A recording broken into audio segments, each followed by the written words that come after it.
Leeds United have made some interesting, weird choices over time, with some of them being not the best, and that's especially true for Andrea Radrizzani, who especially hired Jesse Marsh, kept Victor Orta around. And whilst we're on the subject of Andrea Radrizzani, I would argue that he made the worst decision Leeds United have ever made, because none of those issues come anywhere near the time that Leeds United supported war criminals and people engaging in a genocide. So a bit of a content warning, as you probably expected. The issues discussed in this video are not going to be fun. There is a discussion around various war crimes, racial hatred, sexual assault at one point, because this is, as I mentioned, a really bad decision from the club, and it needs to be talked about. So if you're not comfortable with any of that, that's okay. I'm not going to blame anyone for dipping out the video at this point. I just think it needs to be talked about. But the story itself. Back in 2018, Leeds United went on a pre-season tour to the Asian country of Myanmar, previously known as Burma. So most people would go to the USA, Australia, Brazil, not Leeds United. Leeds United went to Myanmar with the intention of playing a good amount of football, increasing the size of Leeds United's brand in the country, earning a bit of money because I think they were paid by Myanmar to go over there. I can't quite remember off the top of my head, but I heard something along those lines.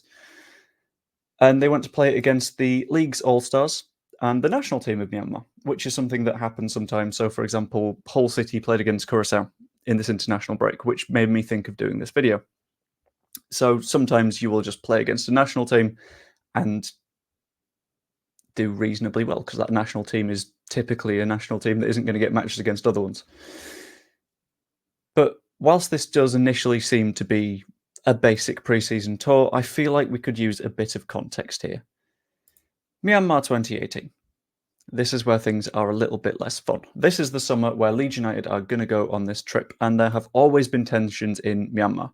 Because of where it is geographically located between the border of where there is sort of an Islamic hub in Bangladesh, there's a significant Buddhist population, there's a Hindu population, and that tends to lead to clashes and disagreements, and a lot of the time that will come out in the form of local governance and policies, but they're boiled over by this point. By this point, government forces were actively targeting Rohingya Muslims, which you might have heard of because that vast population of Rohingya Muslims has, for the most part, had to entirely flee that area of Myanmar. 700,000 people have had to leave the area, and there are some examples of this government targeting that led to the fleeing and becoming refugees. In March 2017, for example, 400 plus Rohingya people were arrested on terrorist charges, including 13 children. Some were beaten prior to questioning. Now, this hasn't come out in official reports, but it's heavily implied by the fact that the police in Myanmar had to specifically say they didn't beat or pressure any of the children that they were questioning and had arrested, which tells me the rest of them might not have had such a fun time. In addition to that, in 2017, the 4th of July 2017, over 100 Rakhine Buddhists beat 7 Rohingya men with bricks, leading to one being killed. Another one was very seriously injured and left hospitalized. And later that month, on the 31st of July 2017, 3 decapitated bodies were found in shallow graves after some government forces had gone to investigate a local village. Not ideal, none of that ideal. And by this point, the Rohingya people were fighting back a bit more. Those terrorist charges were turning into deeply, deeply anti-government sentiment, which meant that the clashes were getting more and more intense, and to the point where I was reading through like various UN reports and, for example, the Wikipedia page, and I just had to stop reading and look for the facts because the specific details are not pleasant. But those facts are 116,000 Rohingyans were beaten, at the very least. Over 18,000 women and girls were sexually assaulted in the region.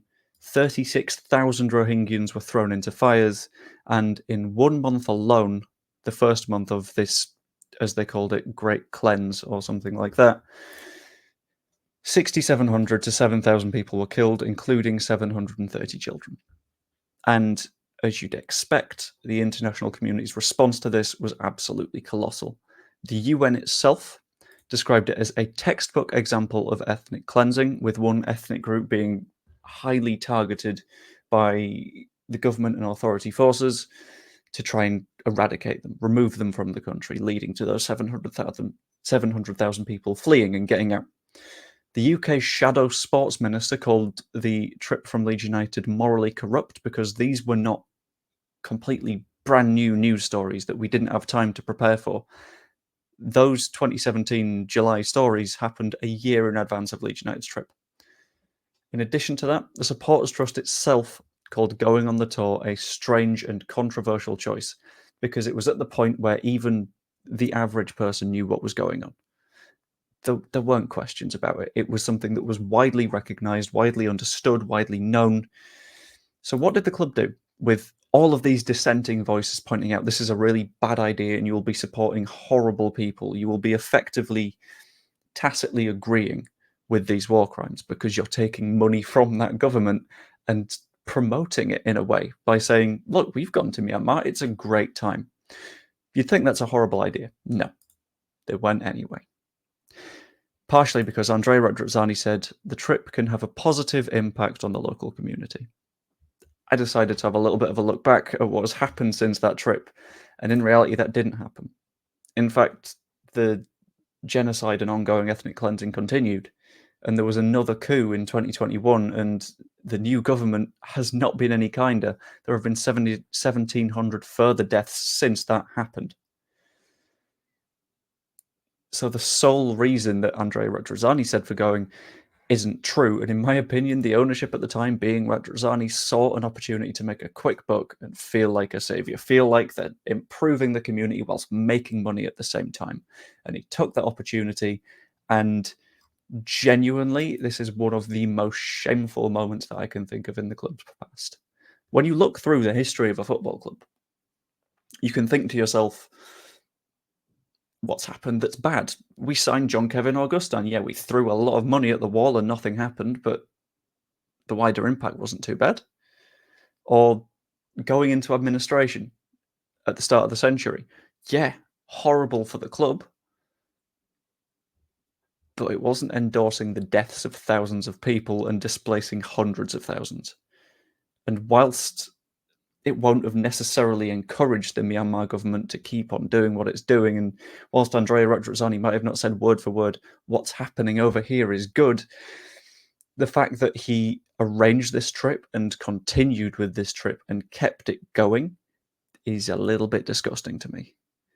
And the main reason I'm talking about this story is because I feel like there's a risk of it getting sort of washed away, of us ignoring this part of Andrea Radrizzani's story, where on the face of it, he came in for his first season, hired Thomas Christensen, and it didn't work out, hired Heckingbottom, it didn't work out, and then Bielsa, and then everything was good.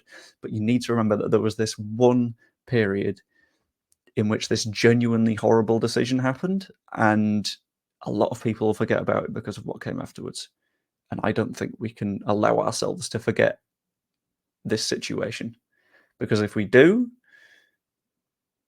we need to make sure that a future owner can't do it again. But ultimately, I want to know what you think about the entire situation, about... See, it's hard because I feel like there's only one side to take on this that is the good side. Because don't go on these trips, as a rule of thumb. But let me know what you think down below. Like the video if... I was going to say if you enjoyed, but if you found it informative, if you've learned something from this. And subscribe if you're not already. Could even become a channel member. That'd be much appreciated. And I will see you later.